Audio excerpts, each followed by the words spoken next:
Hi everyone, Tina Schiefer here, Creative Team member for ICE Resin.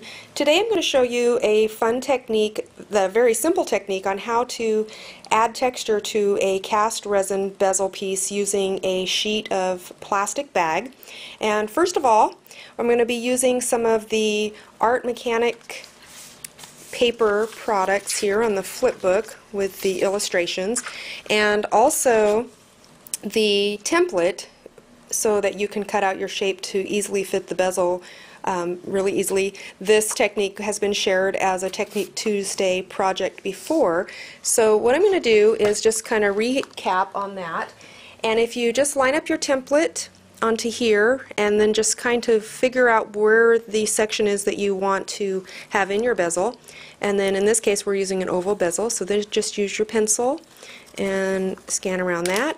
You just want to cut out that design with your scissors, and when you're all done, what you'll end up with is this little piece here, just a little oval. And then we're going to use an oval bezel. This one just so happens to be a closed back bezel, and then we're just going to set that in there. And I've pre-mixed some resin here, and then it's been sitting for just a few minutes, and I like to just use the popsicle stick to fill the bezel. Very simple, very easy. And don't be afraid to use your resin. A lot of people are really afraid that they're going to waste it or it's not going to work. It's very user-friendly.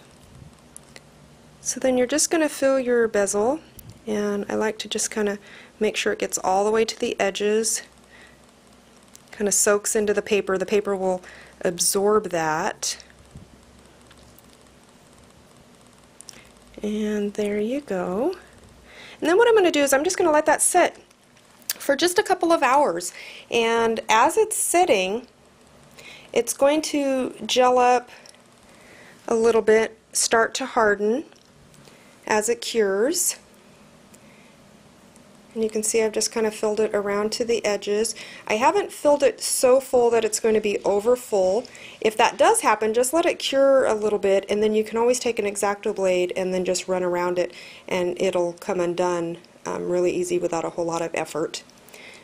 And then after it is partially cured, kind of to the touch, you can kind of get your do a fingerprint into it. I just like to take a piece of plastic baggie, or in this case it's just a trash bag, and then I curl it up here, crunch it all up, get a lot of texture into that bag, and then I'll just wrap the piece around it, and then just kind of, no rhyme or reason, just kind of wrap it around there, and then I'll just put it in place, and when it's sticky it'll stick to that, and then just let it set overnight, and that'll cure.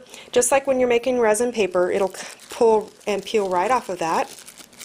And you peel right off, and once you've done that, what you'll end up with is this really neat kind of old-fashioned texture. If you can kind of see that, the way that's catching that in the light. And it just kind of gives a little added dimension to the surface without having to cast it into a mold. See if this can get into focus. There we go. Yeah, just like that.